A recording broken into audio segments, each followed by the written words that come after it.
স্বাগত সবাইকে education online অনুষ্ঠানে।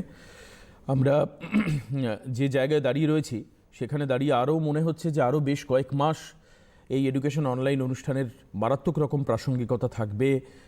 এই কারণের জন্যই বলছি, কারণ এখনও পর্যন্ত স্কুল কলেজ খোলার সেরকম কোনো সবুজ সংকেত পাওয়া যায়নি, বরঞ্চ সিলভার লাইনও আমরা খুঁজে পাচ্ছি না কবে পরিস্থিতি স্বাভাবিক হবে।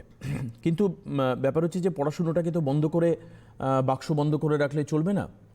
আর কেউ শুনবেও না যে এই সময়টায় করোনা হয়েছিল বলে, ওমিক্রন এসছিল বলে ঠিক আছে তোমাকে একটা কম্প্রোমাইজ করে তোমার সঙ্গে একটা অতিরিক্ত মার্কের একটা ডিডাকশন তোমার চাকরির ক্ষেত্রে দেওয়া হবে, সেটাও নয়।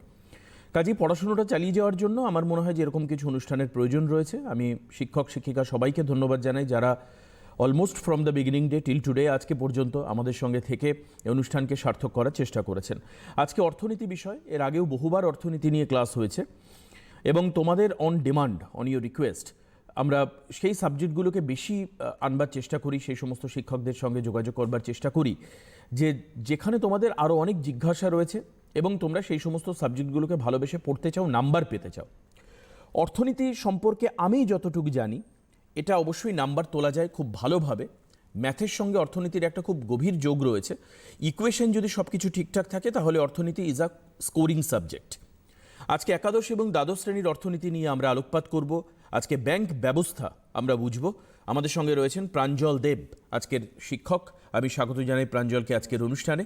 সঙ্গে প্রাঞ্জলবাবু, আপনার কাছে অনুরোধ এটাই যে একদম প্রথমে আমি যেটা করি ক্লাস শুরু হওয়ার আগে, ছাত্রদের কাছে শিক্ষক মহাশয় বা শিক্ষিকাদের স্পিচ খুব গুরুত্বপূর্ণ, কারণ অনেকে তাদের আইডিয়াল বা আইকন হিসাবে দেখে। তো সেখানে দাঁড়িয়ে কি বলা যেতে পারে, কারণ একেবারে তো স্বাভাবিক আমরা চলছি না, একটা দোদুল্যমানতার মধ্যে থেকে মানুষ চলছে সবাই। আর সবথেকে বড় কথা যেটা কচি কাচাদের উপর, মানে যারা তোমরা রয়েছো তোমাদের উপর তার একটা সাইকোলজিক্যাল এফেক্টও মারাত্মক পড়ে। সেখানে দাঁড়িয়ে প্রাঞ্জল আপনি কি বলতে চাইবেন এই সময়? হ্যাঁ, এমনিতেই তো প্রথমত এই যে অনলাইন যে শিক্ষা ব্যবস্থা এখন প্রায় বিগত 2 বছর ধরে চলছে, সেটাতে তো একটা তো অনলাইনে যদি পড়াশোনাটা আমরা সামনাসামনি যেভাবে পড়াশোনাটা করি, অনলাইনে কিন্তু সেভাবে পড়াশোনাটা হয় না। আমি প্রাঞ্জলের কথার সঙ্গে আরেকটা কথা আমি যুক্ত করে দিই। এর মধ্যে একটা স্ট্যাটিস্টিক্সে দেখছিলাম যে সারা পশ্চিমবঙ্গে 35 to 40% স্টুডেন্টের কাছে এই অনলাইন এডুকেশনের ব্যবস্থা পৌঁছে দেওয়া যাচ্ছে, বাদবাকিরা কিন্তু ব্রাত্য থাকছে। হ্যাঁ, বিভিন্ন গ্রামাঞ্চলে এখনো পর্যন্ত ওয়াকিবহাল নয়, বহু গার্জিয়ান রয়েছে এবং বহু স্টুডেন্টরাও রয়েছে যারা এটা সম্পর্কে, অনলাইন সম্পর্কে এখনো ঠিকঠাকভাবে জানেন না, বা এখনো পর্যন্ত নেটওয়ার্ক সিস্টেমটা ঠিকঠাক ইন্ডিয়াতে না হওয়ার জন্য তারা ব্যর্থ থাকছে পড়াশোনার জন্য। এছাড়া সামনাসামনি বসে আমরা যে প্র্যাকটিক্যালি যে জিনিসগুলো করি সেইগুলো তো অনলাইনে ঠিকঠাক হয় না। তারপরে মাঝে মধ্যে নেটওয়ার্ক প্রবলেমের জন্য ধরুন আমি কিছু একটা বলছি, সেটা বাদ চলে যায়, বা অনেক স্টুডেন্ট শুনতে পায় না, সেরকম শিক্ষকরা অনেক সময় শুনতে পায় না। তো এই সমস্যাগুলো তো রয়েছে, কিন্তু তা সত্ত্বেও প্রত্যেক স্কুল কলেজ হোক বা কিংবা গৃহশিক্ষকতা যারা করে তারা প্রত্যেকেই সবটা দিয়ে চেষ্টা করে সব কিছু বোঝানোর, কিন্তু আমরা চাইলেও সেটা এখন করতে পারছি না যে সামনে থেকে তোমাদের পড়াবো বা স্কুল কলেজগুলোকে খোলা রাখতে হবে, কারণ এটাতে কিন্তু আমাদেরই আর কি আরও দেশের কিন্তু সেটা ক্ষতিগ্রস্ত হতে পারে। কারণ ওমিক্রন যে হিসেবে এখন আবার ছড়াচ্ছে, যেটাকে আমরা এখন থার্ড ওয়েভ বলতে পারি, সেটা কিন্তু খুবই এখন মারাত্মকভাবে কিন্তু বৃদ্ধি পাচ্ছে দৈনন্দিন দিনে। একদমই ঠিক। আমরা ক্লাসে আসব, কিন্তু তার আগে বলে রাখি যে গতকালকেও কিন্তু প্রায় 18,000-এর বেশি সংক্রমিত হয়েছেন, 19 জনের মৃত্যু হয়েছে। খোদ কলকাতাতে 7 জন মানুষের মৃত্যু হয়েছে, উত্তর 24 পরগনায় 5 জনের মৃত্যু হয়েছে। এই জায়গাটা সত্যিই চিন্তায় রাখছে প্রাঞ্জল, যেরকম বলছিলেন। আরেকটা কথা, আমাদের এই অনুষ্ঠান এই কারণের জন্যই, কারণ প্রাঞ্জল লিমিটেশনসগুলো বললেন যে নেটের ব্যবস্থা নেই, অনেকের কাছে অ্যান্ড্রয়েড ফোন নেই, বা অ্যান্ড্রয়েড ফোন থাকলেও হয়তো সেটা নিয়ে বাবা বেরিয়ে গেছেন কাজে, তো তুমি তখন কি করে ক্লাস করবে? এরকম ব্যাপারে আর্থিকভাবে সবার কাছে যে প্রচুর বাড়িতে 5 জন লোক তো 5টা ফোন এরকমও নয় সবার কাছে। সেই কারণের জন্যই হয়তো আমাদের এই অনলাইন এডুকেশন অনুষ্ঠান প্রান্তিক মানুষের কাছে, অ্যাটলিস্ট যাদের কাছে একটা টেলিভিশন সেট আছে তাদের কাছে যাতে ক্লাসগুলোকে পৌঁছানো যায়। এমনিতে স্কুল কলেজ বন্ধ থাকলেও আমাদের যে মধ্যশিক্ষা পর্ষদের যে মাধ্যমিক এবং উচ্চ মাধ্যমিক পরীক্ষা, সেগুলো তো এখনো পর্যন্ত নির্ধারিত সময় ধার্য করা রয়েছে, যেরকম মার্চ এপ্রিল। তো স্কুল কলেজ বন্ধ থাকলেও আমাদের কিন্তু এইগুলো একটু এগিয়ে নিয়ে যেতে হবে, যেহেতু পরীক্ষাটা আমাদের নির্ধারিত সময়তেই হবে। তো সেইখান থেকেই একাদশ এবং দ্বাদশ দুটো ক্লাসেই কিন্তু ব্যাংক ব্যবস্থাটা স্বল্প বিস্তার কিন্তু রয়েছে সিলেবাসে। তো সেক্ষেত্রে ইকোনমিক্সে আমাদের এই ব্যাংক ব্যবস্থা সম্পর্কে কী কী জিনিস থাকতে পারে একাদশ এবং দ্বাদশ শ্রেণীতে, সেই সম্পর্কে একটু যদি আলোচনা করি তাহলে তোমাদের সেটা সুবিধা হবে।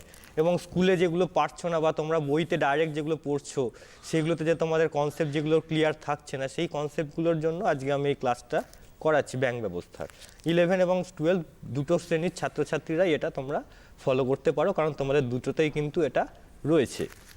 তো সরাসরি এবারে আমি চ্যাপ্টারের মধ্যে ঢুকে যাচ্ছি।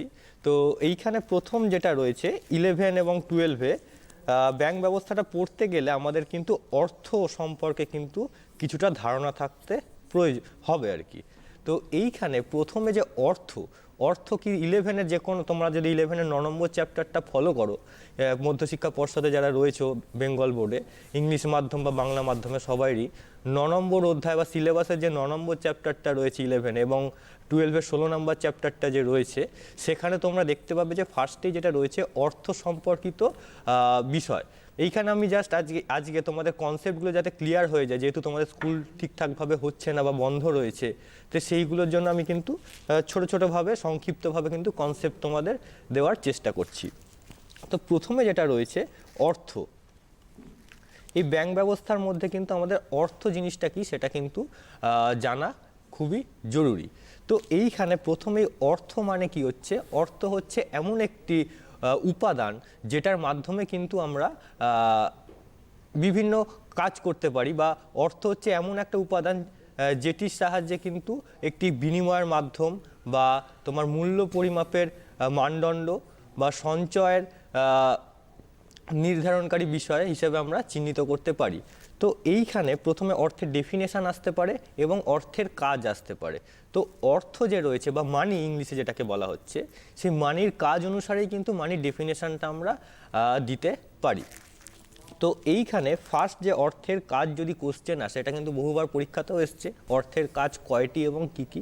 তো অর্থের কাজ যদি আমি দেখি তাহলে সেটা কি হবে, চারটে যে কাজ রয়েছে। প্রথম কাজ হচ্ছে কি না বিনিময়ের মাধ্যম,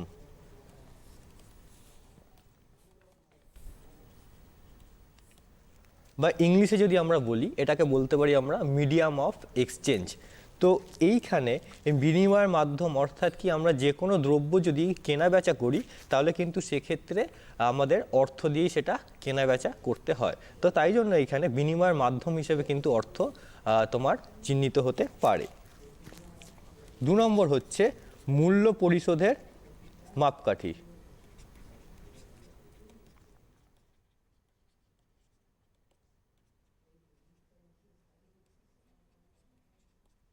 এই মূল্য পরিশোধের মাপকাঠি কি, মূল্য পরিশোধের মাপকাঠি বলতে বোঝায় এই যে আমরা যে বিভিন্ন যদি লোন নিই ব্যাংক থেকে, তাহলে কিন্তু আমাদের সেটা ইন্টারেস্ট পেমেন্ট করতে হয়। তো সেই যে ইন্টারেস্টটা যেটা পেমেন্ট করতে হচ্ছে সেটা কিন্তু আমাদের অর্থ দ্বারাই কিন্তু তোমার পে করতে হয়। বা ধরো জরিমানা হলো কোনো, তুমি কোনো আইন ভঙ্গ করলে সেক্ষেত্রে তোমাকে জরিমানা কোনো ধার্য করা হলো, তো সেক্ষেত্রে কিন্তু জরিমানা কিন্তু অর্থের মাধ্যমেই কিন্তু দিতে হয়। তো এইখানে বিভিন্ন মূল্য পরিশোধের জন্য কিন্তু অর্থের ব্যবহার রয়েছে। তো তাই জন্য অর্থের দ্বিতীয় কাজ হচ্ছে কিন্তু মূল্য পরিশোধের মাপকাঠি। এখানে কিন্তু তুমি কোনো দ্রব্যের বিনিময়ে কিন্তু সেই ইন্টারেস্ট পেমেন্ট বা জরিমানা প্রদান করতে পারবে না।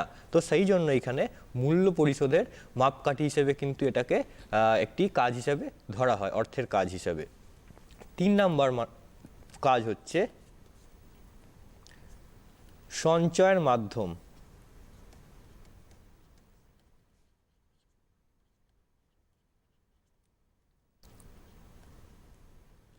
এক্ষেত্রে যে কোনো ব্যক্তি যদি অর্থ মানে যে কোনো ব্যক্তি তার ইনকামের যে অংশটা সঞ্চয় করে সেটা কিন্তু অর্থের মাধ্যমেই, ব্যাংকে যে ডিপোজিট করছে সেটা কিন্তু অর্থের মাধ্যমেই সঞ্চয় করছে, কোনো দ্রব্য বা বস্তু ক্রয় করে কিন্তু ব্যাংকে সঞ্চয় করছে না। তাই যে কোনো ব্যক্তি কিন্তু তোমার অর্থের মাধ্যমেই সঞ্চয় করছে। এরপরে আরেকটা যে চতুর্থ কাজ হচ্ছে সেটা হচ্ছে মূল্য পরিমাপের মানদণ্ড।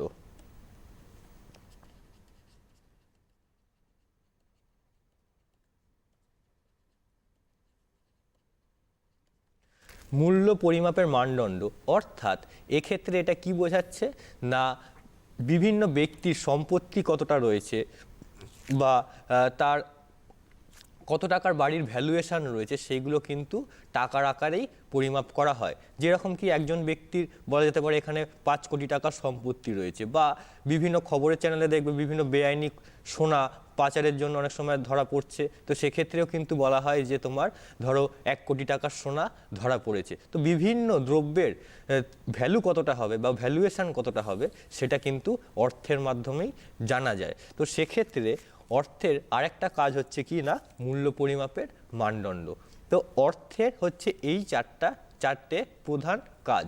তো এই যে চারটে প্রধান কাজ রয়েছে, তো সেই চারটে প্রধান কাজের মাধ্যমে কিন্তু অর্থের ডেফিনেশন বা সংজ্ঞা কিন্তু আমরা দিতে পারি। তো এখানে বলতে পারি অর্থ হলো এমন একটি মাধ্যম যেটি বিনিময়ের মাধ্যম, মূল্য পরিশোধের মাপকাঠি, সঞ্চয়ের মাধ্যম এবং মূল্য পরিমাপের মানদণ্ড হিসেবে কাজ করে, এবং যেটি গ্রহণ করতে দেশের সকল মানুষ বাধ্য থাকে। অর্থাৎ আমি যদি কোনো কয়েন বা কোনো টাকার নোট যদি দিয়ে কাউকে কোনো জিনিস পেমেন্ট করি, কোনো জিনিস কেনার বদলে, তাহলে কিন্তু সে সেই নোটটা বা কয়েনটা নিতে কিন্তু বাধ্য থাকবে। তো সুতরাং তাই জন্য এখানে বলা হচ্ছে অর্থ হলো এমন একটি বস্তু যেটি বা উপাদান যেটি দেশের সকল নাগরিক গ্রহণ করতে বাধ্য থাকে। তো এই হচ্ছে অর্থের প্রথম কাজ গেল। এরপরে একটা দেশে অর্থের যোগান বা একটা দেশে অর্থ কতটা রয়েছে, আমরা বলতেই পারি যে আমাদের দেশে তো প্রত্যেকের হাতে এত টাকা রয়েছে, তো টোটাল কত টাকা আমাদের দেশে রয়েছে, বা রিজার্ভ ব্যাঙ্ক অফ ইন্ডিয়া যে রয়েছে আমাদের ভারতের কেন্দ্রীয় ব্যাংক, সেই রিজার্ভ ব্যাঙ্ক আমাদের দেশে কতটা টাকা ছেড়েছে। তো সেই যে অর্থের যোগান যেটা আছে, সেই অর্থের যোগান এবারে সম্পর্কে আমি বলবো।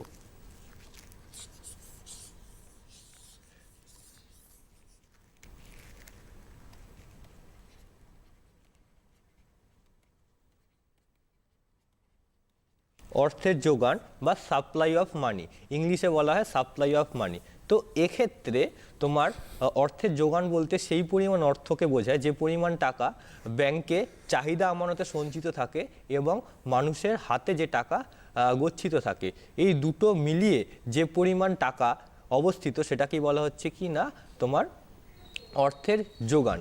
এক্ষেত্রে চাহিদা আমানত কোনগুলো, যেগুলোর ক্ষেত্রে আমি যে কোনো সময় টাকা ফেলতে এবং তুলতে পারবো, অর্থাৎ আমার প্রয়োজন মতন আমি টাকা উইথড্র করতে পারবো, সেই অ্যাকাউন্টটাকে বা সেই আমানতটাকে বলা হচ্ছে চাহিদা আমানত। তো এই চাহিদা আমানত এবং মানুষের হাতে পকেটে যে পরিমাণ অর্থ থাকে সেটাকেই বলা হচ্ছে কিন্তু অর্থের যোগান। তো এক্ষেত্রে অর্থের যোগান যাতে আরও সহজভাবে মেজার করা যায়, তাই জন্য কিছু পার্টে এখানে বিভক্ত করা হয়েছে। তো এই পার্টগুলোকে কিন্তু এখানে অনেক সময় কোশ্চেন তোমাদের দেয় যে এক একটা পার্টের ডেফিনেশন লেখো, তো সেই ডেফিনেশনগুলো এখন আমি বলছি। তো এখানে ফার্স্ট হচ্ছে M1। তো M1 মানে হচ্ছে তোমার কি না মানুষের হাতে গচ্ছিত অর্থ,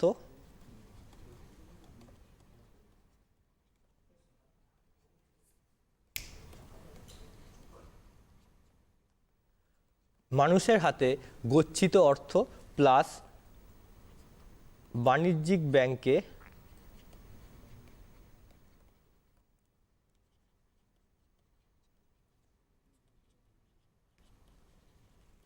চাহিদা আমানতে গচ্ছিত টাকা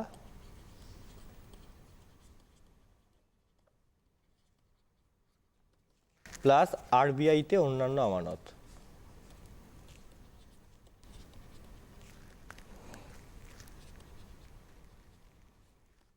তো এইগুলোকে যদি আমরা যোগ করি তাহলে কিন্তু আমরা একটা দেশের M1-এর মাধ্যমে কিন্তু অর্থের যোগান আমি পাবো। এরপরে M2 যেটা রয়েছে, M2 এইখানে M2 এর অর্থে আমরা এখানে মেজার করতে পারবো। এটার ক্ষেত্রে M1 প্লাস পোস্ট অফিস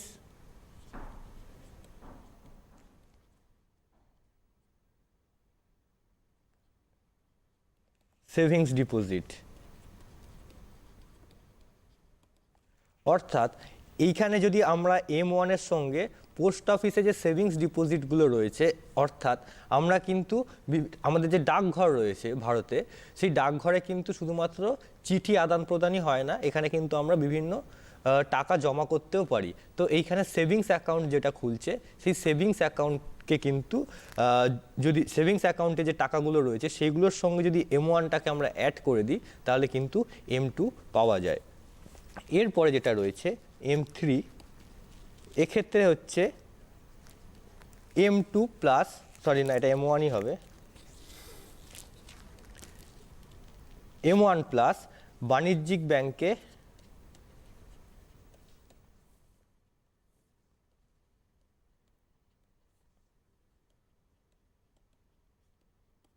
মেয়াদি আমানত।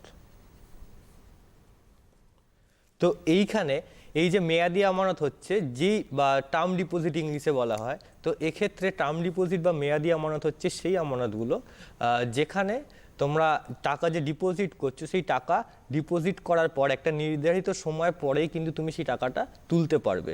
এইখানে টার্ম ডিপোজিট 7 দিন থেকে 5 বছর পর্যন্ত হয় বিভিন্ন ব্যাংকে, তারপর আবার রিনিউয়াল করতে হয়। তো এই যে বাণিজ্যিক ব্যাংকে যে মেয়াদি আমানত বা টার্ম ডিপোজিটগুলো রয়েছে, এই টার্ম ডিপোজিটগুলোর সঙ্গে যদি M1 যোগ করা হয়, তাহলে সেটা হচ্ছে তোমার কি না M3। এরপরে যেটা আছে M4, লাস্ট হচ্ছে M4, এটা হচ্ছে M3 প্লাস পোস্ট অফিসে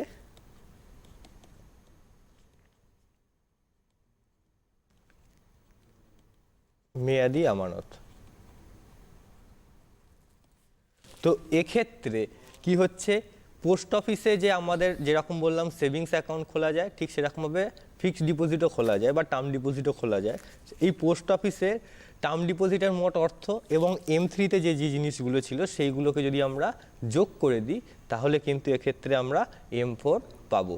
তো এইভাবে কিন্তু একটা দেশের অর্থের যোগান নির্ধারণ করা হয়। তো এইখানে M1 যেটা রয়েছে, এইটাকে বলা হচ্ছে তোমার সংকীর্ণ অর্থ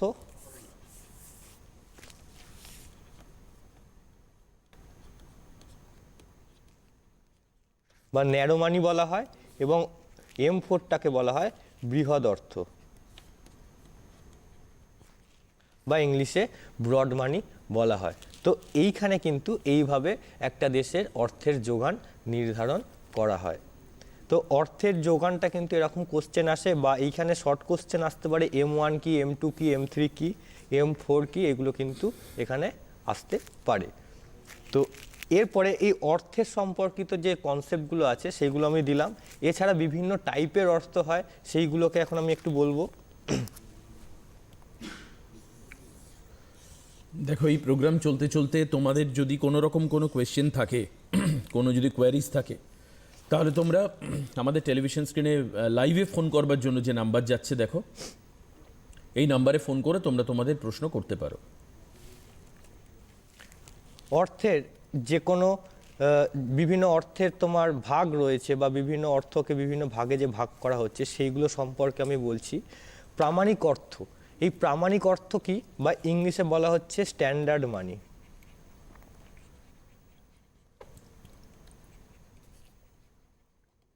এই স্ট্যান্ডার্ড মানি বা প্রামাণিক অর্থ কি জিনিস না, তোমার কোনো অর্থের অন্তর্নিহিত মূল্য এবং বাহ্যিক মূল্য যদি পরস্পর সমান হয়, তাহলে সেক্ষেত্রে কিন্তু তাকে প্রামাণিক অর্থ বলে। কি বললাম না, অন্তর্নিহিত মূল্য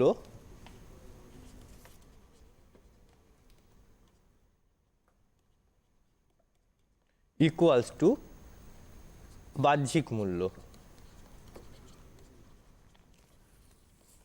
অর্থাৎ এক্ষেত্রে ধরো 1 টাকার একটা কয়েন, 1 টাকা একটা কয়েনের বাহ্যিক ভ্যালু, অর্থাৎ 1 টাকার যদি আমি কাউকে পে করি, তাহলে সেটা কিন্তু বাহ্যিক ভ্যালু হিসেবে সেটা 1 টাকাই দেখায়। আবার 1 টাকার যে আমরা ধাতুটা দিয়ে তৈরি করছি, যে বা মেটালটা যেটা ইউজ করছি, সেটা যদি আমি শুধু মেটাল হিসাবে দেখি, তাহলে সেই মেটালটা যদি আমি বিক্রি করি বাজারে, সেটাও কিন্তু মার্কেট ভ্যালু 1 টাকাই। অর্থাৎ এক্ষেত্রে তার মানে কি বোঝা যাচ্ছে, জিনিসটার বা মুদ্রাটার অন্তর্নিহিত মূল্য এবং বাহ্যিক মূল্য পরস্পর সমান, বা 5 টাকা যদি আমি কাউকে পে করি, 5 টাকার কয়েনটা একটু মোটা হয়, তো সেক্ষেত্রে যদি দেখা যায় এরকম যে 5 টাকা যে ধাতুটা দিয়ে তৈরি সেটা শুধু যদি ধাতু হিসেবে দেখা হয় তাহলে সেই ধাতুটার দাম হচ্ছে 5 টাকা। আবার সেই 5 টাকার বা সেই ধাতুটার বাহ্যিক মূল্য কিন্তু 5 টাকা, অর্থাৎ যদি আমি কাউকে পেমেন্ট করি সেটাও কিন্তু 5 টাকাই পেমেন্ট করা হচ্ছে, বা তুমি 5 টাকার একটা কোনো চিপসের প্যাকেট পাবে, তার বেশি কিন্তু পাবে না। তো সেক্ষেত্রে কি বোঝা যাচ্ছে না এই অর্থটার অন্তর্নিহিত মূল্য এবং বাহ্যিক মূল্য পরস্পর সমান। তো এক্ষেত্রে কি হচ্ছে না এটাকে বলা হচ্ছে প্রামাণিক অর্থ। এরপর যেটা রয়েছে টোকেন অর্থ।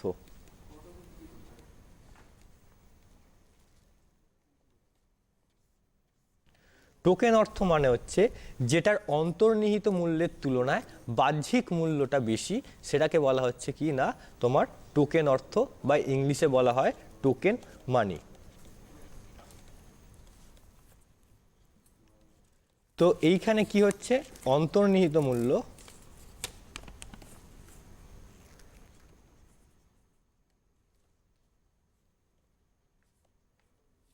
অন্তর্নিহিত মূল্যটা কম, বাহ্যিক মূল্যটা বেশি, অর্থাৎ অন্তর্নিহিত মূল্য লেস দেন বাহ্যিক মূল্য। অর্থাৎ এক্ষেত্রে কি উদাহরণ দেওয়া যেতে পারে, ধরো একটা 200 টাকার নোট, এই 200 টাকার নোটটার যে কাগজটা রয়েছে সেটার ভ্যালু হচ্ছে কত, মানে কাউকে যদি আমি পেমেন্ট করি তাহলে সেটা হচ্ছে কি 200 টাকা তাকে দেওয়া হলো, কিন্তু সেই যে কাগজটা রয়েছে সেই কাগজটার দাম হচ্ছে এখানে ধরো 10 টাকা। তার মানে এখানে কি দেখা যাচ্ছে না সেই নোটটার অন্তর্নিহিত মূল্যের তুলনায় বাহ্যিক মূল্য বেশি রয়েছে।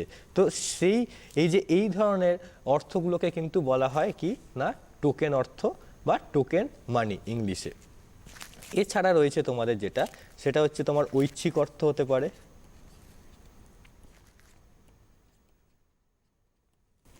বা ইংলিশে বলা হয় অপশনাল মানি।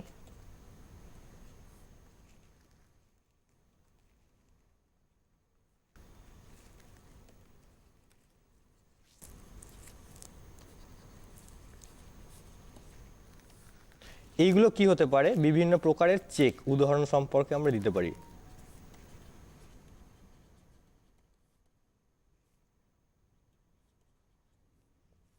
তো এক্ষেত্রে কি হয়, এটাকে অপশনাল মানি বা ঐচ্ছিক অর্থ এই কারণেই বলা হচ্ছে, তার কারণ কি যদি কোনো ব্যক্তি যদি কোনো ব্যক্তি এই টাকাটা নিতে অগ্রাহ্য করে বা গ্রহণ করতে না চায়, তাহলে তাকে জোর করতে পারবো না। তো সেই ধরনের অর্থকে বলা হচ্ছে কি না ঐচ্ছিক অর্থ। সাপোজ ধরো তুমি কোনো জিনিস কিনতে গেলে কোনো দোকানে, তাকে তুমি বললে যে তুমি সেই জিনিসটা কেনার জন্য চেকে পেমেন্ট করবে। তো সেক্ষেত্রে কিন্তু সেই দোকানদার কিন্তু চেক নিতে নাও পারে বা গ্রহণ করতে নাও পারে। তো সেক্ষেত্রে এই ধরনের অর্থগুলোকে কিন্তু বলা হচ্ছে কি না ঐচ্ছিক অর্থ বা অপশনাল মানি। তো ডেফিনেশন হিসেবে বলা যেতে পারে যেসব অর্থগুলি গ্রহণ করতে জনসাধারণ বাধ্য নয়, অর্থাৎ যদি জনসাধারণ সেই অর্থকে গ্রহণ করতে না চায় তাহলে আমি তাকে জোর করতে পারি না, কিন্তু সরকার দ্বারা স্বীকৃত থাকে, তাকে বলা হচ্ছে কি ঐচ্ছিক অর্থ। কারণ কি যে চেকগুলো রয়েছে সেই চেকগুলো কিন্তু রিজার্ভ ব্যাংক দ্বারা স্বীকৃত, তাই জন্য কিন্তু আমরা এটা গ্রহণ করতে নাও পারি, তাই জন্য এটাকে বলা হচ্ছে কি অপশনাল মানি বা ঐচ্ছিক অর্থ। যেমন উদাহরণ হতে পারে বিভিন্ন ব্যাংকের বিভিন্ন প্রকারের চেক হতে পারে, ড্রাফট হতে পারে, এই জিনিসগুলো কিন্তু তোমার ঐচ্ছিক অর্থের মধ্যে পড়ছে। এছাড়া আরেকটা অর্থের ডেফিনেশন তোমাদের এখানে আসতে পারে, এগুলো তো আসছেই, প্লাস আরেকটা জিনিস আসতে পারে তোমাদের কি না হাই পাওয়ার্ড মানি বা উচ্চ ক্ষমতা সম্পন্ন অর্থ। তো এইখানে ইংলিশ টার্মটাই বেসিক্যালি সব জায়গায় ইউজ হয়, বাংলা টার্মটা অতটা হয় না। তো এইখানে হচ্ছে হাই পাওয়ার্ড মানি।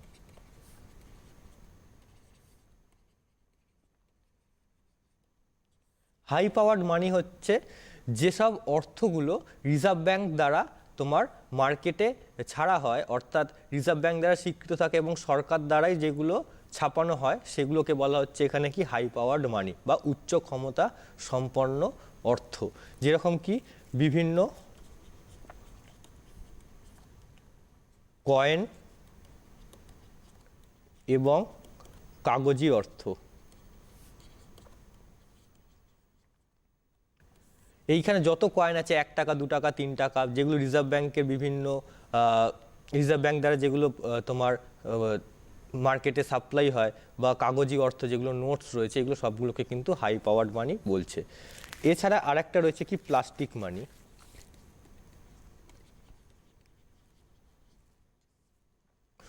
প্লাস্টিক মানি যেটা আছে, সেই প্লাস্টিক মানিটা হচ্ছে তোমার যেই অর্থগুলো এই বিভিন্ন কার্ডের মাধ্যমে পেমেন্ট করা হয়, অর্থাৎ যে আমরা ডেবিট কার্ড এবং ক্রেডিট কার্ড যে ইউজ করছি, সেই অর্থগুলোর পেমেন্টকে বলা হচ্ছে কিন্তু এখানে plastic money, debit and credit card.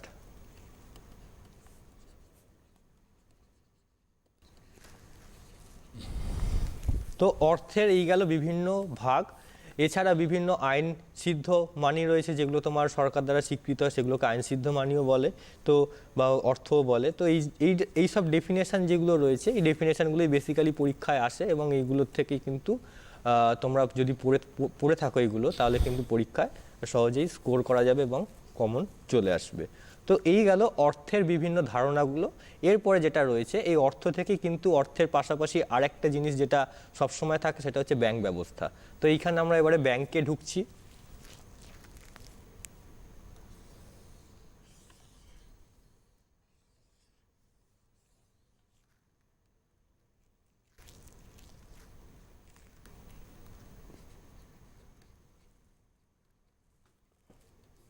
Bank, তো ব্যাংকের ক্ষেত্রে কি হচ্ছে না, এইখানে আমরা ব্যাংককে কিন্তু আমরা এখানে দুটো ভাগে প্রথমে ভাগ করছি।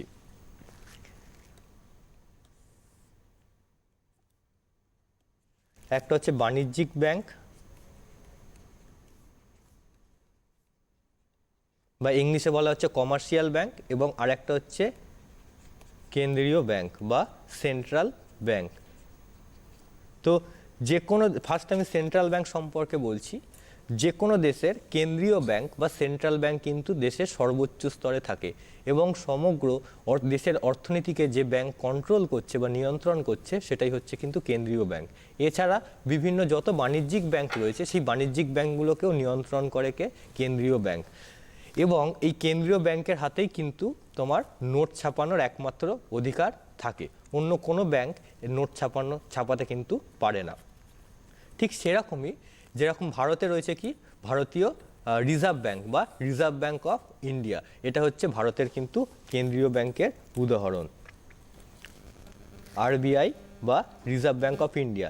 শুধুমাত্র এই রিজার্ভ ব্যাংকই কিন্তু নোট ছাপাতে পারে, সেই জন্য তুমি যে কোনো কাগজি অর্থ বা যে কোনো তুমি অর্থ যদি তুমি নাও, সেখানে কিন্তু তোমার রিজার্ভ ব্যাংকের নাম লেখা থাকে তোমার নোটের ওপরে।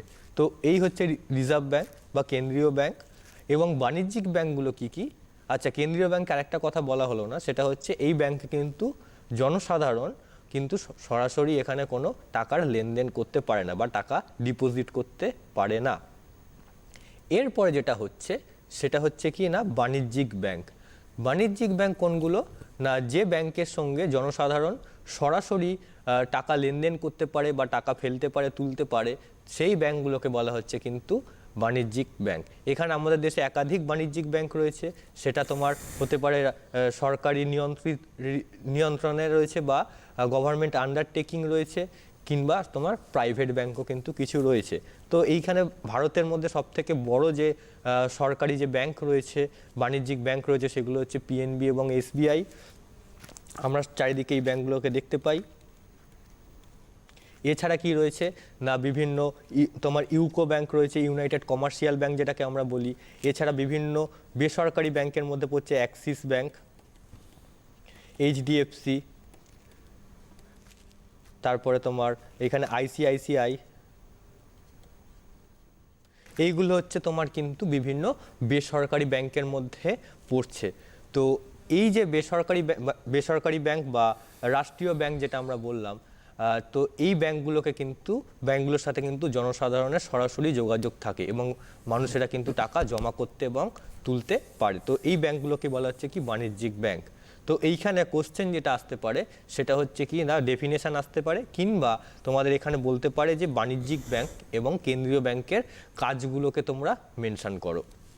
তো এক্ষেত্রে আমরা যদি কাজগুলোকে বা কাজের পার্থক্য হিসাবে দেখি এখানে, তাহলে বিভিন্ন কাজ আমরা বলতে পারি, যেরকম কি এক নম্বর কাজ হচ্ছে, প্রথম বাণিজ্যিক ব্যাংকের কাজের মধ্যে সর্বপ্রথম যে কাজটা রয়েছে সেটা হচ্ছে আমানত গ্রহণ, বা ইংলিশে বলা হয় এটাকে অ্যাকসেপ্টিং ডিপোজিট। অর্থাৎ প্রত্যেক বাণিজ্যিক ব্যাংকের প্রথম কাজ হলো জনসাধারণের কাছ থেকে কিন্তু আমানত গ্রহণ করা। অর্থাৎ আমরা যে বিভিন্ন সেভিংস অ্যাকাউন্ট বা ফিক্সড ডিপোজিটগুলো খুলছি বা কারেন্ট অ্যাকাউন্ট খুলছি, এইগুলো হচ্ছে মানুষের কাছ থেকে এই অ্যাকাউন্টের মাধ্যমে টাকা কালেক্ট করা। কারণ ব্যাংকের কিন্তু কোনো নিজস্ব টাকা থাকে না, মানুষের টাকাই কিন্তু আবার অন্য কোনো মানুষকে লোন হিসাবে দেয় এবং সেখান থেকে কিন্তু ব্যাংক মুনাফা অর্জন করে। তো সেই যে কি বললাম না, আমার টাকা অন্য, আর আমি যদি ব্যাংকে টাকাটা জমা করি তবেই ব্যাংক কিন্তু আবার অন্য কাউকে লোন দিতে পারবে। তো তাই জন্য টাকা কালেক্ট করার জন্য প্রথম বাণিজ্যিক ব্যাংকের কাজ হচ্ছে কি না, আমানত গ্রহণ করা। 2 নম্বর যে কাজটা রয়েছে সেটা হচ্ছে ঋণ প্রদান। অর্থাৎ ইংলিশে যদি এটাকে বলা হয় তাহলে সেটা বলা যেতে পারে যে তোমার প্রোভাইডিং লোন। অর্থাৎ এক্ষেত্রে কিন্তু ব্যাংকের দ্বিতীয় কাজ হচ্ছে ঋণ প্রদান করা। যদি ব্যাংক ঋণ না প্রদান করে তাহলে কিন্তু বাণিজ্যিক ব্যাংকগুলো ব্যবসা করতে পারবে না কিংবা তাদের প্রফিটও হবে না। এই যে ব্যাংকের যে এত এমপ্লয়িজ রয়েছে বা এত যে তোমার লোকরা কাজ করে, তাদের মায়না কিভাবে দেয়, এরকম তো আমাদের মনে প্রশ্ন আসতেই পারে। বা আমরা যে ব্যাংকে টাকাটা ডিপোজিট করছি তার সাথে দেখা যাচ্ছে ব্যাংক আমাদের ইন্টারেস্ট পেমেন্ট করছে। ধরো যদি এটা সেভিংস এখন 2.4 বা 2.5% যদি ইন্টারেস্ট থাকে বা 3% আমি ধরলাম, তাহলে তার মানে কি না, যদি আমি 100 টাকা জমা করি তাহলে 1 বছর শেষে কিন্তু আমি সেটা 103 টাকা পাবো। তো এই যে 3 টাকা ব্যাংক আমাকে বেশি দিচ্ছে, কেন দিচ্ছে, এই টাকাটা কোথা থেকে এলো? তো এই প্রশ্নগুলো যদি মানুষের মনে জাগে তাহলে সেটার উত্তর হচ্ছে যে আমি ধরো সাপোজ ব্যাংকে 100 টাকা যদি জমা করি, তাহলে সেক্ষেত্রে কিন্তু ব্যাংক সেই 100 টাকাটা আবার অন্য কাউকে লোন হিসাবে প্রোভাইড করে। তো যখন লোন যাকে দিচ্ছে তার থেকে ধরো নিচ্ছে 7% ইন্টারেস্ট। তো ব্যাংক আমাকে, অর্থাৎ 7% ইন্টারেস্ট নিচ্ছে মানে এটাই যে সে যখন যাকে লোনটা দিয়েছে সে যখন টাকাটা ব্যাংকে ফেরত দিচ্ছে 1 বছর পর, তখন তাকে, সেই লোকটাকে কিন্তু 107 অর্থাৎ 107 টাকা কিন্তু ব্যাংকে ফেরত দিতে হচ্ছে। তো স্বাভাবিকভাবেই এখানে দেখা যাচ্ছে ব্যাংক আমাকে দিল কত, 103 টাকা, এবং ব্যাংক যাকে লোন দিয়েছে তার থেকে নিচ্ছে কত না, 107 টাকা। অর্থাৎ এখানে কিন্তু 4 টাকার একটা গ্যাপ দেখা যাচ্ছে। অর্থাৎ এই 4 টাকাটাই হলো কিন্তু ব্যাংকের লাভ। তো এই যে 4 টাকা করে এরকম কোটি কোটি টাকা তো ব্যাংক লোন প্রোভাইড করে, তো এরকমভাবে কিন্তু বিভিন্ন ব্যাংকগুলো কিন্তু তাদের মুনাফা অর্জন বা ব্যবসা চালিয়ে যায়, এবং সেই মুনাফা থেকেই কিন্তু ব্যাংকের বিভিন্ন এমপ্লয়িজদেরকে তারা টাকা বা স্যালারি তাদেরকে পেমেন্ট করে। তো বাণিজ্যিক ব্যাংকের প্রথম কাজ যেরকম আমানত গ্রহণ, দ্বিতীয় কাজ হচ্ছে ঋণ প্রদান। এছাড়া বিভিন্ন 3 নম্বর পয়েন্টে হচ্ছে জনপ্রতিনিধি রূপে কাজ।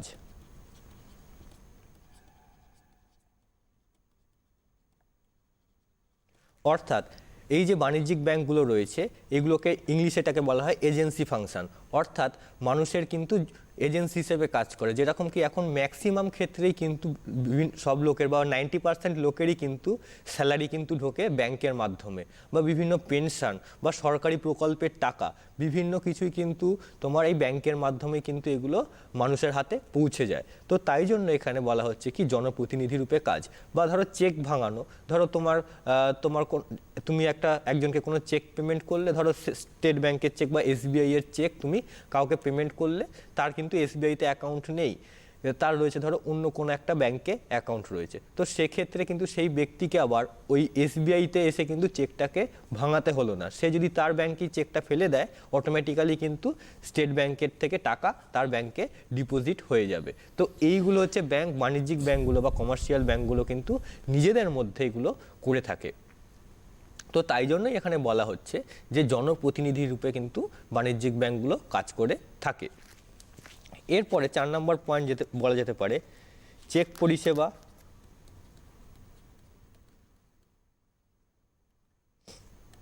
ব্যাংকিং, লকার সুবিধা,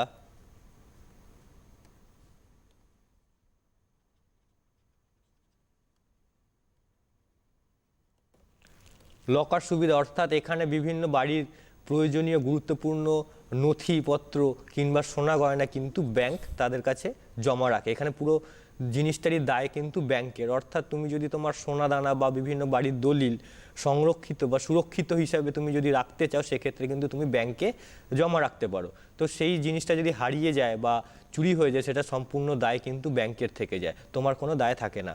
তো এক্ষেত্রে ব্যাংক কিন্তু এরকম সুবিধাগুলো প্রদান করে। এর বিনিময়ে ব্যাংক কিছু চার্জেসও অ্যাপ্লাই করে, কিন্তু এই সুবিধাগুলো কিন্তু প্রদান করে এবং মানুষের যাদের তোমার বিভিন্ন গ্রামাঞ্চলে যেখানে বন্যা পরিস্থিতির সম্মুখীন হয় সেখানে কিন্তু তাদের দলিলপত্র বা সোনাদানা কিন্তু সুরক্ষিত রাখার জন্য তারা ব্যাংকের লকার কিন্তু ইউজ করে, লকার ফেসিলিটিটা, এবং তাদের সেই নথিগুলো কিন্তু সুরক্ষিত থাকে। এছাড়া কি রয়েছে, এটিএম পরিষেবা, তারপরে তোমার এখানে আরটিজিএস, অর্থাৎ এখানে যদি তুমি কোনো টাকা এক জায়গা থেকে অন্য জায়গায় স্থানান্তর করতে হয় তাহলে আরটিজিএস বা এনইএফটির মাধ্যমে কিন্তু তোমার টাকা ট্রান্সফার করা যেতে পারে। তো এক্ষেত্রে কিন্তু ব্যাংকগুলো এরকম সুবিধা প্রদান করে থাকে। এছাড়া কি হতে পারে, 5 নম্বর পয়েন্টে আমি বলতে পারি যে উন্নয়নমূলক কাজ।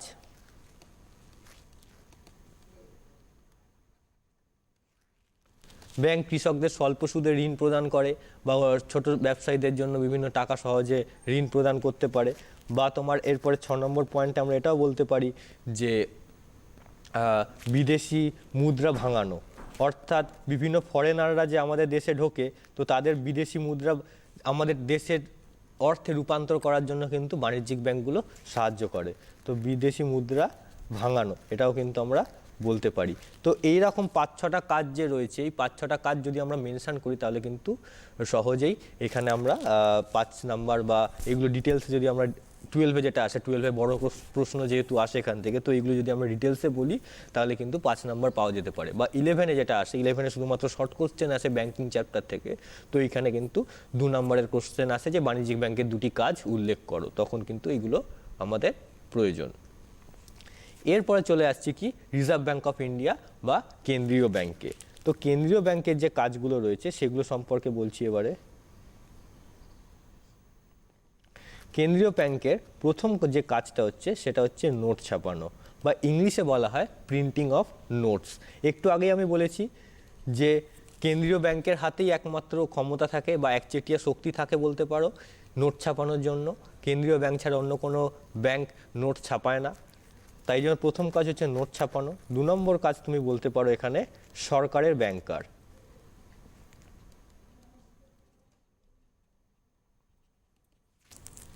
সরকারের ব্যাংকার অর্থাৎ সরকারের আয় ব্যয় সমস্ত যাবতীয় হিসাব কিন্তু কেন্দ্রীয় ব্যাংক কিন্তু সেগুলো দেখে এবং সামলায়, এবং সেইগুলোর মানে বিভিন্ন স্ট্যাটিস্টিক্যাল ডেটাগুলো কিন্তু রিজার্ভ ব্যাংকই পেশ করে। সরকারের যত ইনকাম হচ্ছে সব টাকা কিন্তু সেন্ট্রাল ব্যাংকের কাছেই ঢোকে।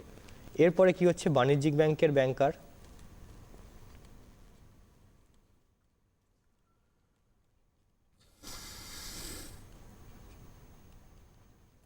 অর্থাৎ বাণিজ্যিক ব্যাংকের যে টাকা রয়েছে সেই টাকা কিন্তু তোমার কেন্দ্রীয় ব্যাংকের কাছেই প্রবেশ করে।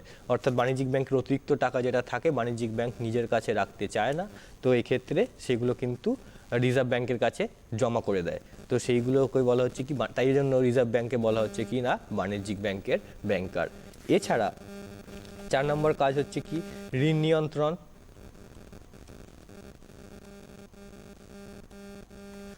ঋণ নিয়ন্ত্রণ অর্থাৎ কি, আমাদের দেশে যখন মুদ্রাস্ফীতি বা মন্দাস্ফীতি হয়, যে কোভিড সিচুয়েশনের জন্য অনেক লোকের চাকরি হারিয়েছে, তখন তোমার কিন্তু লোনের প্রয়োজন, লোনের কিন্তু ডিমান্ড হয়েছিল। পরবর্তীকালে যখন লকডাউন উঠে গেছিলো তখন অনেকেরই নতুন ব্যবসা শুরু করার জন্য কিন্তু লোনের প্রয়োজন ছিল বা মানুষের হাতে টাকা ছিল না, তখন সেই ঋণ নিয়ন্ত্রণ বা মন্দাস্ফীতি যখন হয়েছিল তখন কিন্তু মন্দাস্ফীতি নিয়ন্ত্রণ বা দ্রব্যমূল্যের যে দাম বৃদ্ধি পাচ্ছে যেটাকে আমরা মুদ্রাস্ফীতি বলি, সেটা কিন্তু নিয়ন্ত্রণ করে কেন্দ্রীয় ব্যাংক তাদের বিভিন্ন পলিসি ইম্পোজের মাধ্যমে। এছাড়া রয়েছে কি না তোমার বিদেশি মুদ্রা তহবিল রক্ষা।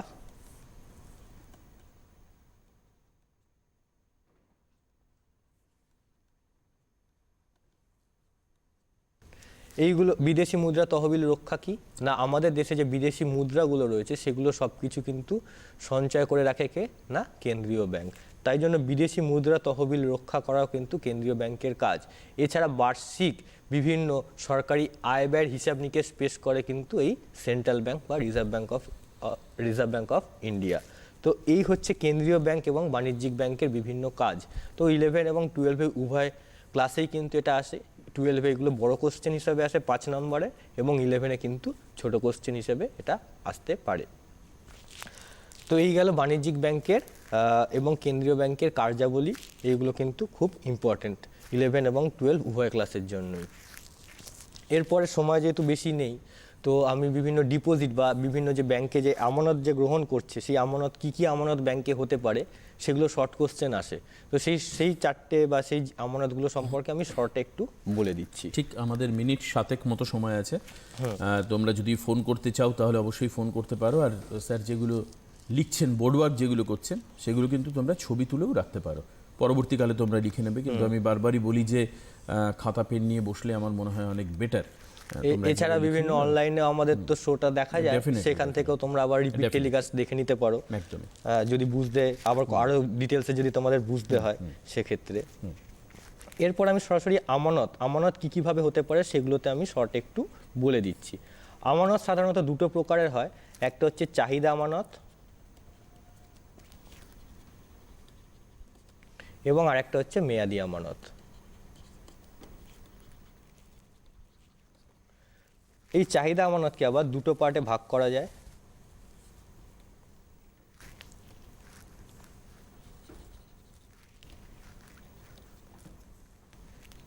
একটা হচ্ছে সঞ্চয়ী আমানত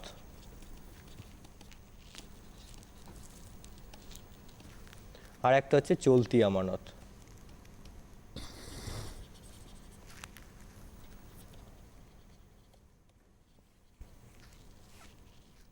এই সঞ্চয়ী আমানত বা চলতি আমানত দুটোর মধ্যে ডিফারেন্স রয়েছে একটু। চাহিদা আমানত বেসিক্যালি যেখানে আমি টাকা জমা রাখলে যে কোনো সময় তুলতে এবং ফেলতে পারবো, সেটা হচ্ছে চাহিদা আমানত। তো এটাকে দুটো ভাগে ভাগ করা হচ্ছে। একটা হচ্ছে তোমার সঞ্চয়ী আমানত। সঞ্চয়ী আমানতের ইংলিশ হচ্ছে সেভিংস ডিপোজিট, যেটা দেশের সকল নাগরিকেরই মোটামুটি রয়েছে। এখানে কি হচ্ছে, এই আমানত করলে তুমি যে কোনো সময় টাকা ফেলতে পারো এবং তুলতেও পারবে, এবং একটি নির্দিষ্ট পরিমাণ মিনিমাম ব্যালেন্স কিন্তু তোমাকে মেনটেন করতে হবে। তো এছাড়া জিরো ব্যালেন্সে যদিও রয়েছে, সেটাও একটা সেভিংস অ্যাকাউন্টই, তো সেক্ষেত্রেও কিন্তু এটা সঞ্চয়ী আমানতের মধ্যেই পড়ছে।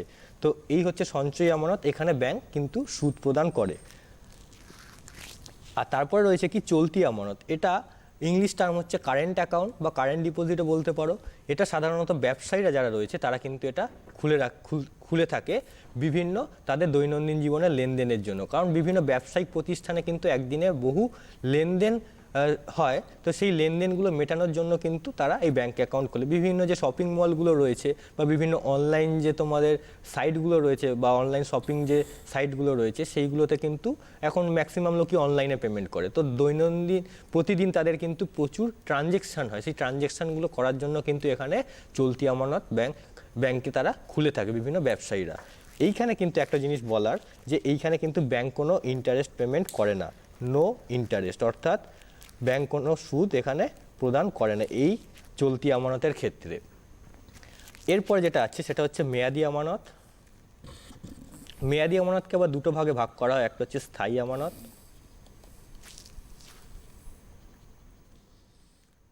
এবং আরেকটা হচ্ছে পৌনঃপুনিক আমানত।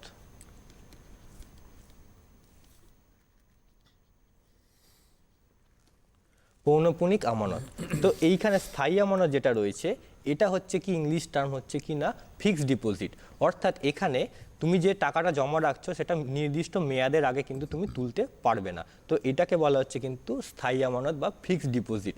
সাপোজ ধরো তুমি 1 লাখ টাকা জমা করলে 6 মাসের জন্য, তো এইখানে কিন্তু তুমি সেই 6 মাসের আগে কিন্তু টাকাটা তুলতে পারবে না।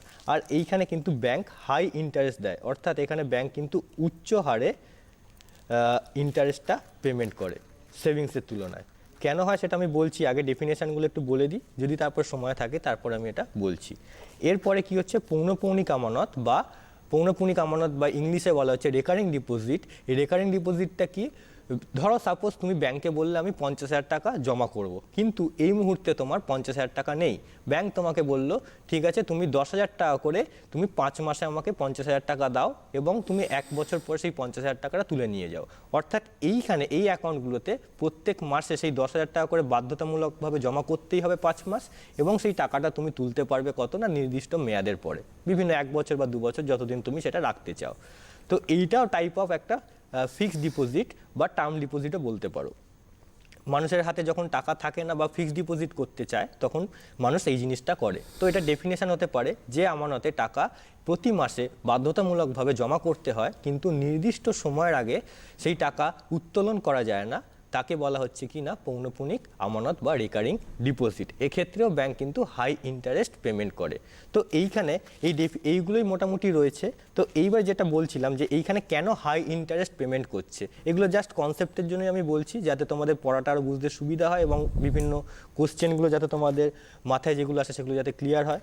তো হাই ইন্টারেস্ট এই কারণেই পেমেন্ট করে, কারণ সাপোজ এইখানে ফিক্সড ডিপোজিটে কি বললাম না, 1 বছর যদি 1 বছরের জন্য যদি তুমি টাকাটা জমা রাখো, তাহলে কি হচ্ছে না, ব্যাংক জানে এই মানুষটা বা এই ব্যক্তি 1 বছরের জন্য সেই টাকাটা তুলতে আসবে না। আর একটু আগে বলেছিলাম তোমার টাকায় ব্যাংক কিন্তু অন্য আরেকজনকে ঋণ প্রদান করে। তো যেহেতু ব্যাংক জেনে গেল যে 1 বছর সেই টাকাটা তুলতে আসবে না, তো সেই ব্যাংক 1 বছরের জন্য সেই টাকাটা অন্য কাউকে লোন দিয়ে দিল, অর্থাৎ ব্যাংকের কিন্তু হেডেক কমে গেল। কিন্তু সেভিংস ডিপোজিটে কি হয় না, তুমি পরের দিন গিয়ে কিন্তু টাকাটা তুলতে পারবে। তো ব্যাংকের কাছে এরকম একটা হেডেক থাকে যে সেই ব্যক্তি যদি কালকে টাকা তুলতে আসে এবং আমি এই টাকাটা যদি কাউকে লোন দিয়ে দিই, তাহলে তাকে আমি আবার ফেরত দেবো কী করে। তো এইরকম একটা কিন্তু ব্যাংকের মাথায় চিন্তা থাকে। তো সেই কারণেই ব্যাংক চায় কি যত পারো তুমি ফিক্সড ডিপোজিট ব্যাংকের কাছে লোকেরা করুক। তাই জন্য এমনি স্বাভাবিকভাবে যদি কম ইন্টারেস্ট থাকে তাহলে ব্যাংকে, বা যদি কম ইন্টারেস্ট থাকে তাহলে কিন্তু সেক্ষেত্রে বিভিন্ন লোকেরা সেটাতে ইচ্ছা প্রকাশ করবে না ফিক্সড ডিপোজিট খুলতে। তাই জন্য যাতে মানুষরা ফিক্সড ডিপোজিট খুলতে চায়, সেই কারণে কিন্তু ব্যাংক এদেরকে এই অ্যাকাউন্টগুলোর ক্ষেত্রে কিন্তু হাই ইন্টারেস্ট পেমেন্ট করে, যাতে বেশি বেশি করে মানুষ এই অ্যাকাউন্টটা খোলে এবং ব্যাংক সেই টাকাগুলো আবার অন্য কাউকে লোন প্রোভাইড করতে পারে। তো এই কারণে কিন্তু হাই ইন্টারেস্ট মেয়াদি আমানতে দেয় এবং কম ইন্টারেস্ট লো ইন্টারেস্ট এক্ষেত্রে দেয় কোথায় না সেভিংস ডিপোজিটে। আর কারেন্টে তো তোমার ইন্টারেস্ট দেয় না। তো এই হচ্ছে ব্যাংক ব্যবস্থার বিভিন্ন জিনিসগুলো গেল। বেশ, আজকে আর হাতে একদম সময় নিয়ে আমাদের শেষ করতে হবে। আজকে খুব সুন্দর ছবি একে একে স্যার বুঝিয়ে দিয়েছেন। তোমরা অবশ্যই পরবর্তীকালে আবার অনুষ্ঠানটা দেখবে, আমাদের সোশ্যাল সাইটে আপলোড হবে এই অনুষ্ঠান, পরবর্তীকালে দেখবে। সবাই ভালো থাকবে, সুস্থ থাকবে, অবশ্যই নিজের দিকে খেয়াল রাখো এবং অবশ্যই পড়াশোনাটা অ্যাটলিস্ট চালিয়ে যাও, মানে ক্ষেত্রে কোনো রকম কম্প্রোমাইজ করো না। নমস্কার স্যারকে, নমস্কার সবাইকে।